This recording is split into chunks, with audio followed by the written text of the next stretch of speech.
Cinema చూపిస్తా మామ ఇది టైటిల్. కరేబియన్ దీవులు టు హైదరాబాద్ వయా ప్యారిస్ ఖతర్నాక్ క్రైమ్ కహానీ. ఇది కథానాయకుడి పేరు ఇమ్మడి రవి. మీకు అర్థమైపోయింది కదా నేను మాట్లాడేది ఐ బొమ్మ అనే మొండి తెర గురించేనని. పైరసీ బిజినెస్తో కొన్నేళ్లుగా 100 కోట్లు వెనకేసుకున్న ఐ బొమ్మ ఓనర్ ఇప్పుడు ఊచలు లెక్కబెట్టబోతున్నాడు. చానాళ్ల తర్వాత సినిమా ఇండస్ట్రీ చెవిలో పడ్డ శుభవార్త ఇది. పూర్వాపరాలేంటో డీటెయిల్గా చూద్దాం ఇవాల్టి పని టాపిక్లో.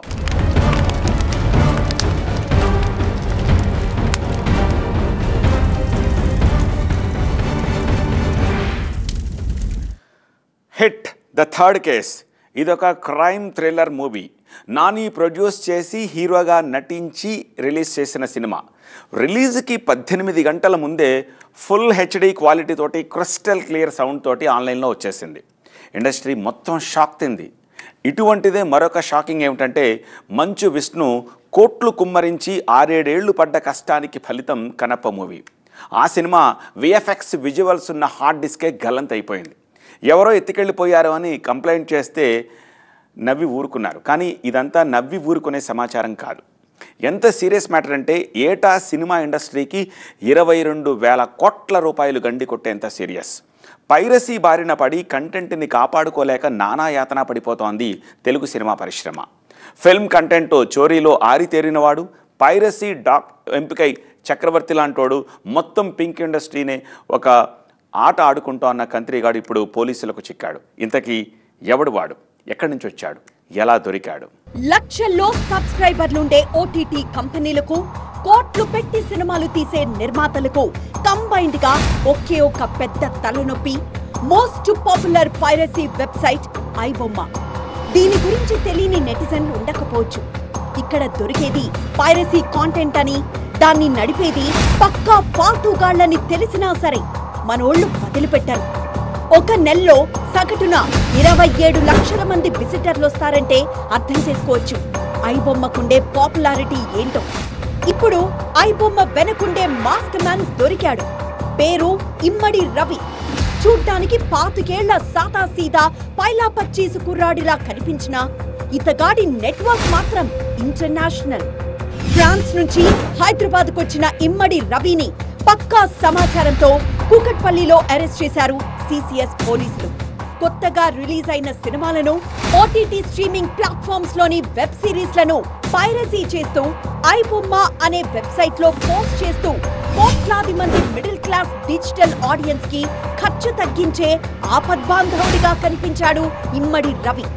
కానీ కొత్త సినిమాలు రిలీజ్ అయ్యే సమయంలో నిర్మాతల పాలిట పీడ కలగా మారింది ఐ బొమ్మ. రిలీజ్ అయ్యి కాగానే అదే రోజున అదే క్వాలిటీతో స్ట్రీమింగ్ చేయడం ఐ బొమ్మ స్పెషాలిటీ.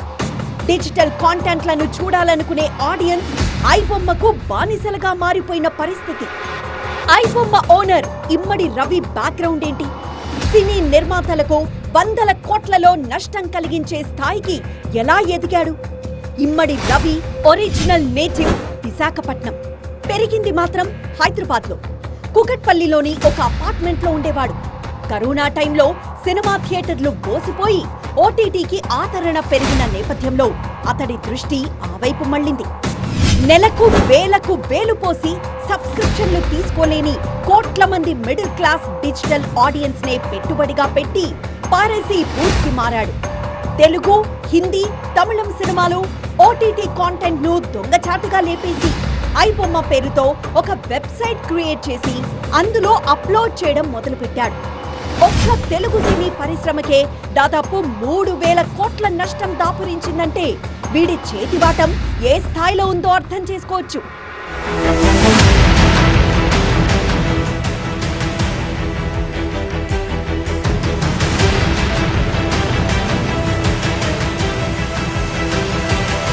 ఇటీవలి కాలంలో సినిమా చౌర్యాన్ని సీరియస్ గా తీసుకుంది తెలంగాణ పోలీస్ విభాగం. పైరసీ వెబ్సైట్స్ ఎలాంటి టెక్నాలజీ వాడినా సరే పట్టుకుంటామని ఇటీవలే చెప్పారు సివి ఆనంద్. ముఖ్యంగా ఐ బొమ్మ లాంటి సైట్స్ ను వదిలిపెట్టేదే లేదని హెచ్చరించారు. పోలీసుల సీరియస్ వార్నింగ్ తర్వాత ఐ బొమ్మ నుంచి కూడా భీకరమైన కౌంటర్ వచ్చింది. దమ్ముంటే పట్టుకోండి, ఒకవేళ పట్టుకున్నా ఎవ్వరిని ఎక్కడ నొక్కాలో అక్కడ నొక్కుతాం. మా దగ్గర కోట్ల మంది ప్రైవేట్ డేటా ఉంది, అని రివర్స్ లో హెచ్చరించాడు. తన వెబ్సైట్ పై కన్నేస్తే సినీ పరిశ్రమ పెద్దల్ని, పోలీస్ బాసుల్ని కూడా వదిలిపెట్టబోనని బ్లాక్మెయిల్ చేశాడు. దీంతో ఐబొమ్మ ఓనర్లను మరింత సీరియస్ గా తీసుకుంది ఖాకీ శాఖ. ఇమ్మడి రవిని పట్టుకొని అతడి అకౌంట్ నుంచి 3 కోట్ల డబ్బుని సీజ్ చేశారు. లేటెస్ట్ సినిమాలకు సంబంధించిన ప్రింట్లు కూడా స్వాధీనం చేసుకున్నారు పోలీసులు. పైరసీ అంటే ఎవడో ఏదో థియేటర్లో దూరి చాటుమాటుగా ఫోన్లో రికార్డ్ చేసి అప్లోడ్ చేయడం, ఆ వెబ్సైట్ను మన బ్రౌజర్లో ఓపెన్ చేసి సినిమాను అప్పనంగా చూసుకోవడం, ఇదే అనుకుంటూ ఉంటాం, రైట్? కానీ ఇది పైరసీ సబ్జెక్ట్లో 10% మాత్రమే. మరి మిగతా 90% పైరసీ గురించి తెలిస్తే ఇండస్ట్రీ మొత్తం షాక్ అవుతుంది. దాని అంతు చూడడంలో ఒక్కొక్క అడుగు ముందుకేస్తున్నారు మన సైబర్ క్రైమ్ పోలీసులు. ఇప్పుడు ఐబొమ్మ మెయిన్ అడ్మినిస్ట్రేటర్ని అరెస్ట్ చేయడం, ఆ దిశగా మరొక బ్రేక్ త్రూ. అసలు ఇదంతా ఓవర్నైట్లో జరిగింది కాదు, 4 నెలల ఆపరేషన్కి క్లైమాక్స్ లాంటిది.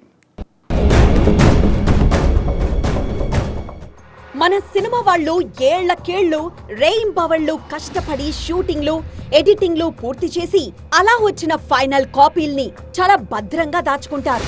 కాంటెంట్ మొత్తాన్ని రిలీజ్ కి ముందు డిజిటల్ మీడియా ఏజెన్సీలకు చెందిన సర్వర్లలో దాచిపెట్టుకుంటారు. అంతకంటే హై లెవెల్ సెక్యూరిటీ ఉండదని, అక్కడి నుంచి ఒక్క ఫ్రేమ్ కూడా బయటికి వెళ్లదనేది వాళ్ళ నమ్మకం. కానీ పాట్నాలో తన ఇంట్లో కూర్చొని ఒకడు ఇక్కడి డిజిటల్ సర్వర్లలో జొరబడి 3వ కంటికి తెలియకుండా తస్కరిస్తాడు. పైరసీ చేసి సొమ్ము చేసుకుంటారు. ఇది జరుగుతున్న వాస్తవం. చిక్కడు దొరకడు అనుకున్న ఐబొమ్మ ఆటగాడు ఇమ్మడి రవి పోలీసుల వల్లో చిక్కేశాడు. కానీ వీడు దొరకడానికి ముందు సెప్టెంబర్ ఆఖర్లో ఇంకొకడు దొరికాడు. పేరు అశ్విని కుమార్, కేర్ ఆఫ్ పాట్నా. ఇతడందించిన ఉప్పుతోనే పైరైట్ క్రైమ్ సిండికేట్ మొత్తం కదిలింది. ఐబొమ్మ సృష్టికర్త ఇమ్మడి రవి ట్రాప్ లో పడ్డాడు. ఒక్క ఐబొమ్మకే కాదు, 1 Tamil blasters, 1 Tamil MP, 5 movie rules ఇలాంటి అనేక పైరసీ వెబ్సైట్స్ కి కాంటెంట్ ప్రొవైడ్ చేసే 10 మంది పైరసీ అడ్మినిస్ట్రేటర్లను, పైరసీ చీకటి కార్మికుల్ని పట్టుకున్నారు పోలీసులు. వీళ్లలో ఐబొమ్మకు సంబంధించిన వాళ్ళు 4. వాళ్లల్లో ఒకడు అశ్విని కుమార్. వీళ్లను ట్రాప్ లోకి దింపడం ఆషామాషిగా జరగలేదు. ఈ ఏడాది జూన్ 5 నుంచి 3 నెలల పాటు శ్రమించాల్సొచ్చింది. శ్రీ విష్ణు హీరోగా చేసిన సింగిల్ మూవీ పైరేట్ కావడంతో అక్కడి నుంచే ఎందుకో ఇండస్ట్రీలో సీరియస్నెస్ పెరిగింది.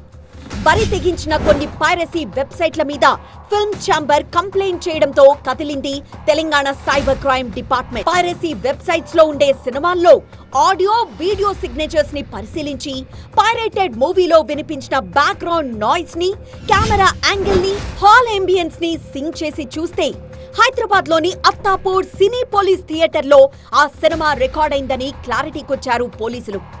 ఆ థియేటర్ లో సీసీ ఫుటేజ్ ని తీసుకొని సెంట్రల్ సీట్స్ ని మాత్రమే రిపీటెడ్ గా బుక్ చేసుకునే ఆడియన్స్ డీటెయిల్స్ ని జల్లెడ పట్టి జానా కిరణ్ కుమార్ అనే అనుమానితుడిని పట్టుకున్నారు. లోకల్ పోలీసులు, film chamber intelligence, anti piracy cell ఈ 3 కలిసి చేసిన ట్రయాంగులర్ ఆపరేషన్ లో దొరికిన ఫస్ట్ క్లూ ఇది. ఇక్కడ సినిమా రికార్డ్ చేసి హ్యాండ్లర్ కి టెలిగ్రామ్ యాప్ ద్వారా పంపించడం కిరణ్ కుమార్ డ్యూటీ. ఈ విధంగా 40 సినిమాల్ని రికార్డ్ చేసి పంపినట్లు, ఈజీ మనీ కోసం ఆశపడి నెలకు 1.5 లక్షల దాకా వెనకేసుకున్నట్లు అతడే ఒప్పుకున్నాడు. ఏపీ నుంచి కిరణ్ కుమార్, బీహార్ నుంచి అర్సలన్ అహ్మద్, తమిళనాడు నుంచి సుధాకరన్ ఇలాంటి జస్ట్ వీడియో రికార్డ్ చేసే వాళ్లను పట్టుకుని అక్కడితో వదిలేయలేదు పోలీసులు. లావాదేవీలన్నీ క్రిప్టో కరెన్సీ మోడ్లో జరుగుతాయని తెలుసుకున్నారు. వీళ్లకు డబ్బులేసే crypto private wallet Bihar capital పాట్నాలోని అశ్విని కుమార్ దగ్గరున్నట్లు ట్రేస్ అవుట్ చేశారు.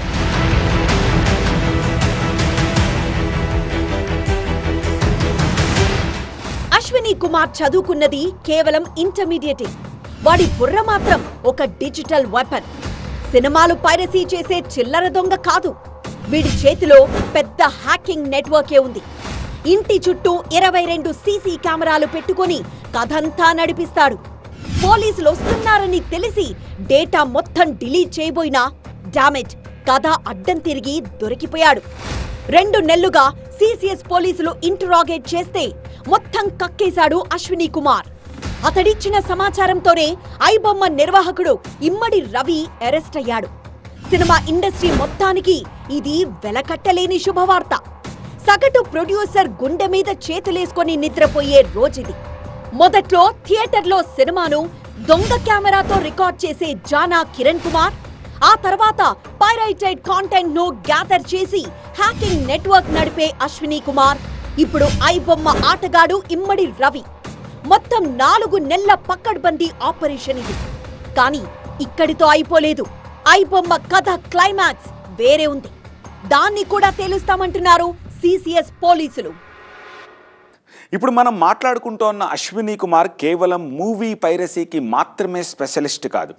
గవర్నమెంట్ వెబ్సైట్స్ని, ఎలక్షన్ కమిషన్ని, ఈ-కామర్స్ పోర్టల్స్ని కూడా హ్యాక్ చేసేసేంత స్టెమినా ఉంది వీడికి. కెరియర్ మొత్తంలో 120 HD మూవీస్ హ్యాక్ చేసి 80 లక్షల దాకా సంపాదించినట్టు పోలీసుల దగ్గర ఒప్పుకున్నాడు. ఇంతకీ అశ్విని కుమార్ లాంటి వాళ్లకు పేమెంట్ ఎక్కడి నుంచి వస్తుంది? ఫర్ ఎగ్జాంపుల్, ఒక మాస్టర్ మైండ్ సైదిల్ రాజ్, ఊరు తమిళనాడులోని కరూరు. పైరసీ సినిమాలకు కేరాఫ్ అయిన 4-5 ఘరానా వెబ్సైట్లకు ఇతడు అడ్మినిస్ట్రేటర్. BE కంప్యూటర్స్ చదివిన సాఫ్ట్వేర్ ఉద్యోగం కంటే డిజిటల్ క్రైమ్లోనే ఈజీ మనీ దొరికేస్తుందని ఇటువైపు వచ్చేశాడు. లొకేషన్లు వేరే ఎక్కడో చూపించేలాగా IP అడ్రస్లు మార్చుకుంటూ వర్చువల్ మిషన్స్ తోటి వెబ్సైట్స్ని ఆపరేట్ చేస్తూ ఉంటాడు. అంటే మన పక్క రాష్ట్రంలోనే కూర్చుని ఎక్కడో ఆమ్స్టర్డామ్లో ఉన్నట్టుగా కలరింగ్ ఇవ్వడం అనమాట. అశ్విని కుమార్ లాంటి డజన్ల కొద్ది హ్యాకర్లకు, కిరణ్ కుమార్ లాంటి సినిమా రికార్డర్లకు ఫుడ్ పెట్టే ఇటువంటి వాళ్లలో మరొకడు ఐబొమ్మ ఓనర్ ఈ ఇమ్మడి రవి. ఇతగాడి వర్కింగ్ స్టైల్ ఏంటి? ఇన్నాళ్ళు పోలీసుల కన్నుగప్పి పైరసీ నెట్వర్క్ని ఎలా హ్యాండిల్ చేశాడు? కరీబియన్ దీవుల్లోని సెయింట్ కిట్స్ లో ఉంటూ ఐబొమ్మ వెబ్సైట్ సెంట్రల్ ఆఫీస్ నడుపుతున్న ఇమ్మడి రవి ఇటీవలే హైదరాబాద్ వచ్చి కూకట్పల్లిలోని ఒక అపార్ట్మెంట్ లో సైబర్ క్రైమ్ పోలీసులకు దొరికిపోయాడు. అతడి నుంచి కీలక సమాచారాన్ని రాబట్టారు. వందల హార్డ్ డిస్క్లు స్వాధీనం చేసుకున్నారు. సర్వర్లో లాగిన్ చేయించి పైరసీ కాంటెంట్ ను చెక్ చేశారు.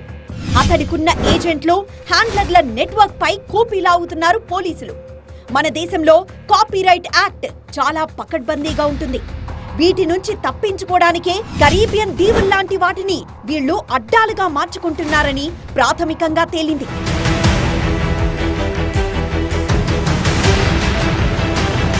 Cloud fair server pirated content కు స్వర్గధామం లాంటిది. ప్రపంచవ్యాప్తంగా 95% పైరసీ వెబ్సైట్లకు ఈ సర్వర్లే కేర్ ఆఫ్. ఐబొమ్మలో కనిపించే సినిమాలు కూడా క్లౌడ్ ఫ్లేర్ హోస్టింగ్ సర్వర్ నుంచే అప్లోడ్ అయ్యేది. ఎట్టి పరిస్థితుల్లోనూ పోర్టల్ డౌన్ కాకుండా ప్రత్యేకమైన బ్యాచ్ ని నియమించి fully secured and privacy friendly service ఇక్కడే దొరుకుతుంది. ఐబొమ్మ రవి ఎంత ముదురంటే ఈ సర్వర్ను మాత్రమే నమ్ముకోకుండా ప్రత్యామ్నాయంగా మరో 10 సర్వర్లతో కూడా టచ్ లో ఉన్నాడు. ఒకవేళ ఐబొమ్మ మూతపడితే దానికి నకళ్లుగా 65 ప్రాక్సీ వెబ్సైట్లను సిద్ధం చేసుకున్నాడు. రిలీజ్ అయిన కొద్ది గంటల్లోనే పెద్ద చిన్న సినిమాలను విచ్చలవిడిగా అప్లోడ్ చేసి విజిటర్లకు ఫ్రీగానే కాంటెంట్ ఇస్తున్న ఐబొమ్మకు రెవెన్యూ ఎలా వస్తోంది? పాట్నాలోని అశ్విని కుమార్ లాంటి హ్యాకర్లకు లక్షల్లో పేమెంట్లు ఇచ్చి కోట్లలో గడిస్తున్న ఇమ్మడి రవికి పైసా వసూలు ఎలా అవుతోంది? ఎవరికైనా వచ్చే బేసిక్ డౌట్ ఇదే. పైరసీ గాళ్లకు ఫండింగ్ వచ్చే మార్గంలా ఒక్కటే, అడ్వర్టైజ్మెంట్స్. ప్రతి సినిమాలో ఏదో ఒక యాడ్ ప్లే అవుతూ ఉంటుంది. పైరసీ మూవీ చూసేవాళ్లు దీన్ని గమనించే ఉంటారు. ఫర్ ఎగ్జాంపుల్, ఒక పైరసీ వెబ్సైట్ తో ఒక కంపెనీ నెలకు 9 లక్షలకు డీల్ కుదుర్చుకుంది. 15 సినిమాలు అప్లోడ్ చేసి వాటిలో నిత్యం తమ కంపెనీ యాడ్ చూపించాలన్నది ఒప్పందం. ఐబొమ్మ రవి అరెస్ట్ కు దారి తీసింది కూడా సరిగ్గా ఇటువంటి కమర్షియల్ డీలే.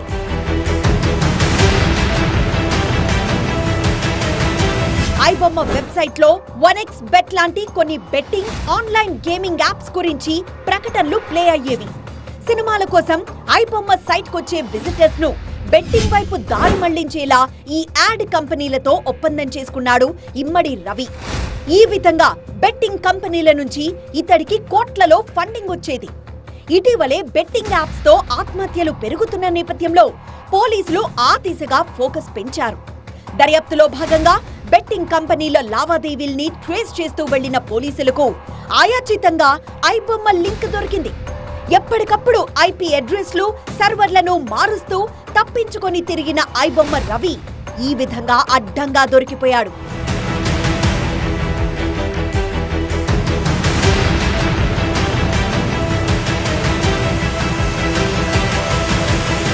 ఇమ్మడి రవి ఇండియాకొస్తున్నట్లు అతడి భార్యే పోలీసులకు సమాచారం ఇచ్చినట్లు తెలుస్తోంది.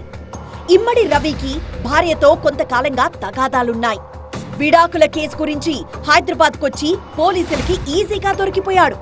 అటు ఇమ్మడి రవి ఒకప్పటి ఇలాఖా అయిన విశాఖలో సిసిఎస్ టీమ్స్ సోదాలు నిర్వహిస్తున్నాయి. కాకినాడ, రాజమండ్రిలో దర్యాప్తు చేస్తూ ఇమ్మడి రవి స్నేహితులని ప్రశ్నిస్తున్నారు. కానీ ఇమ్మడి రవి జస్ట్ ఒక ఆపరేటర్ మాత్రమే. అతడి వెబ్సైట్ కి హోస్టింగ్ ఇచ్చే ఒరిజినల్ సర్వర్లేంటో గుర్తించాలి, వాటిని ఉన్నపళంగా మూతెయ్యాలి. ఆ విధంగా మిగతా పైరసీ హ్యాండిల్స్ ని అరికట్టాలి. ఇదంతా జరిగినప్పుడే సినిమా ఇండస్ట్రీకి పర్మనెంట్ రిలీఫ్ దక్కేది. కానీ ఇంటర్నేషనల్ నెట్వర్క్ ఉన్న ఐబొమ్మ లాంటి పైరసీ సిండికేట్ ను కట్టడి చేయాలంటే మన చట్టాలు సరిపోతాయా అనేదే బిగ్గెస్ట్ డౌట్.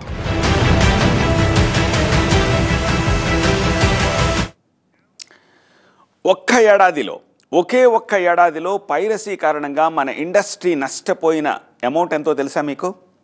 22,400 కోట్లు. అంటే బాహుబలి లాంటి సినిమాలు ఒక 50 దాకా తీయచ్చు అన్నమాట. వేలాది థియేటర్లను వాటి ఆక్యుపెన్సీని పెంచుకోవచ్చు. ఎవడో ఎక్కడో కూర్చుని మన సినిమా భవిష్యత్తుని ఇంతలా శాసిస్తున్నాడు. మన వ్యవస్థలకే సవాళ్లు విసురుతున్నాడు. వాడికి చెక్ పెట్టే ప్రయత్నాలు అయితే ఫలిస్తున్నాయి. చూద్దాం ఏం జరుగుతుందో. ఇదే ఇవాల్టి బర్నింగ్ టాపిక్.